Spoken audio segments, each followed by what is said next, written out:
നമസ്കാരം. നമ്മുടെ നാട്ടിൽ പോലും ഇപ്പോൾ ഈ മോട്ടോർ വർക്ക്ഷോപ്പുകൾ അധികം കാണാനില്ല. ഇതിൻ്റെ കാരണങ്ങളിലൊന്ന് പുതിയ ജനറേഷൻ വാഹനങ്ങളൊക്കെ തന്നെ അതിനെന്തെങ്കിലും തകരാറ് സംഭവിച്ചാൽ അതിൻ്റെ അറ്റകുറ്റപ്പണി നടത്തേണ്ടത് അതത് കാർ കമ്പനികൾ ഏർപ്പാടാക്കുന്ന അവരുടെ തന്നെ വർക്ക്ഷോപ്പുകളിലാണ്. അതുകൊണ്ട് തന്നെ നമ്മുടെ നാട്ടിലെ പല വർക്ക്ഷോപ്പുകൾ അടച്ചുപൂട്ടൽ ഭീഷണിയിലാണ്. പണ്ടൊക്കെ നമുക്കൊരു യാത്ര പോയാൽ വഴിയിൽ വെച്ച് എന്തെങ്കിലും ഒരു വാഹനത്തിൻ്റെ തകരാറ് സംഭവിച്ചാൽ അടുത്ത് തന്നെ ഒരു വർക്ക്ഷോപ്പ് കണ്ടെത്തി വാഹനത്തിൻ്റെ അറ്റകുറ്റപ്പണി നടത്തി നമുക്ക് യാത്ര തുടരാൻ കഴിയും. എന്നാൽ ഇന്നത് അല്ല സ്ഥിതി. അമേരിക്കയിൽ നിന്ന് ഇത് സംബന്ധിച്ചൊരു വാർത്ത പുറത്തു വരുന്നത് നമ്മളെ അമ്പരപ്പിക്കുന്നതാണ്. ലോകത്തെ ഏറ്റവും പ്രശസ്തമായ വാഹന നിർമ്മാണ കമ്പനിയാണ് ഫോർഡ് കമ്പനിയുടെ CEO തന്നെ പറയുന്നത് തങ്ങളുടെ സ്ഥാപനങ്ങളിലായി ഏതാണ്ട് 5000-ഓളം കാർ മെക്കാനിക്കുകളുടെ ഒഴിവുകളുണ്ട് എന്നാണ്. പക്ഷേ ജോലിക്ക് ആളിനെ കിട്ടാനില്ല എന്നുള്ളതാണ് അവർ നേരിടുന്ന പ്രശ്നം. $1,20,000 ശമ്പളമാണ് അവർ വാഗ്ദാനം നൽകുന്നത്.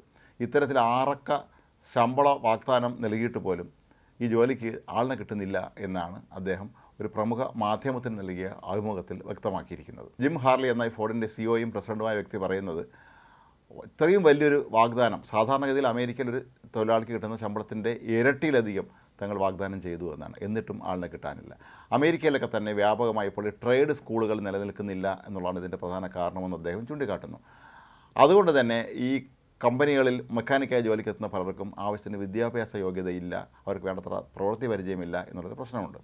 അദ്ദേഹം ഒരു ഉദാഹരണമായി ചൂണ്ടിക്കാട്ടുന്നത് ഫോർഡിൻ്റെ തന്നെ ഏറ്റവും അത്യന്താധുനിക ട്രക്കുണ്ട്. ഈ ട്രക്കിലെ ഡീസലൊന്ന് എഞ്ചിനിൽ നിന്ന് പുറത്തേക്ക് എടുക്കാൻ ഒരു ഘട്ടം വന്നാൽ അതിനെക്കുറിച്ച് സാങ്കേതിക പരിജ്ഞാനമുള്ള ജീവനക്കാർ തങ്ങളുടെ സ്ഥാപനത്തിൽ വളരെ കുറവാണ് എന്നാണ്.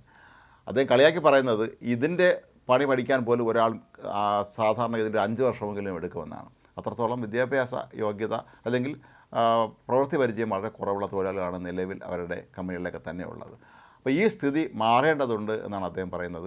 ഈ പ്രതിസന്ധി ഫോർഡിനെ മാത്രമല്ല അമേരിക്കയിലെ നിരവധി വാഹന നിർമ്മാണ കമ്പനികളെ ദോഷകരമായി ബാധിച്ചിട്ടുണ്ട് എന്നാണ് അദ്ദേഹം പറയുന്നത്. കാരണം ഈ കൈകൊണ്ട് ചെയ്യുന്ന ജോലികൾക്ക് ഇപ്പോൾ ആളിനെ കിട്ടാനില്ലാത്ത അവസ്ഥയാണ് അമേരിക്കയിലെന്നാണ് ഹാർലി പറയുന്നത്.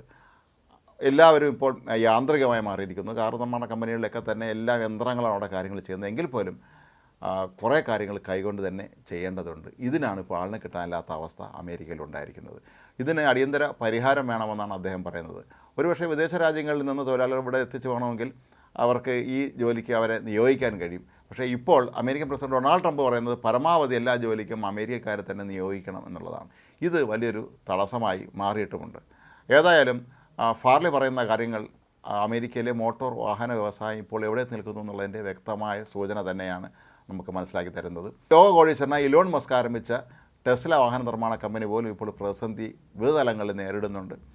അത് അദ്ദേഹത്തിൻ്റെ വ്യക്തിപരമായ ചില പ്രശ്നങ്ങളും കൂടെ അതിലുണ്ട്. എങ്കിൽ പോലും ഇത്തരത്തിലുള്ള ഈ കൈകൊണ്ട് ജോലി ചെയ്യാൻ പറ്റിയ മെക്കാനിക്കുകൾ ലഭിക്കുന്നില്ല എന്നുള്ളത് അമേരിക്കയിലെ മോട്ടോർ വാഹന വ്യവസായത്തെ എത്രത്തോളം ഗുരുതരാവസ്ഥയിൽ എത്തിച്ചിരിക്കുന്നു എന്നുള്ളതിൻ്റെ വ്യക്തമായ തെളിവ് തന്നെയാണ് ഇത്രയും വലിയ ആറക്ക ശമ്പളം വാഗ്ദാനം ചെയ്തിട്ട് പോലും ജോലിക്ക് ആളെ കിട്ടാനില്ല എന്ന ഈ ഫോർഡ് CEOയും പ്രസിഡൻറ്റുമായ വ്യക്തിയുടെ വെളിപ്പെടുത്തൽ. ഏതായാലും ഇതിൽ ആശ്വാസകരമായ ഒരു കാര്യം അമേരിക്കയിലെ ഈ ട്രേഡ് സ്കൂളുകളിലൊക്കെ തന്നെ കഴിഞ്ഞ വർഷം അഡ്മിഷൻ എടുത്ത കുട്ടികളുടെ എണ്ണത്തിൽ വർധനവ് ഉണ്ടായി എന്നാണ്. കാരണം 16% വർധനവ് ഉണ്ടായി എന്നാണ് പറയപ്പെടുന്നത്. ഇനി ഇവിടെ നിന്നുള്ള പഠനമൊക്കെ പൂർത്തിയാക്കി പുറത്തിറങ്ങിയതിന് ശേഷമായിരിക്കും ഇവരെ ഏതെങ്കിലും സ്ഥാനങ്ങളിലേക്ക് ജോലിക്കെടുക്കേണ്ടി വരിക.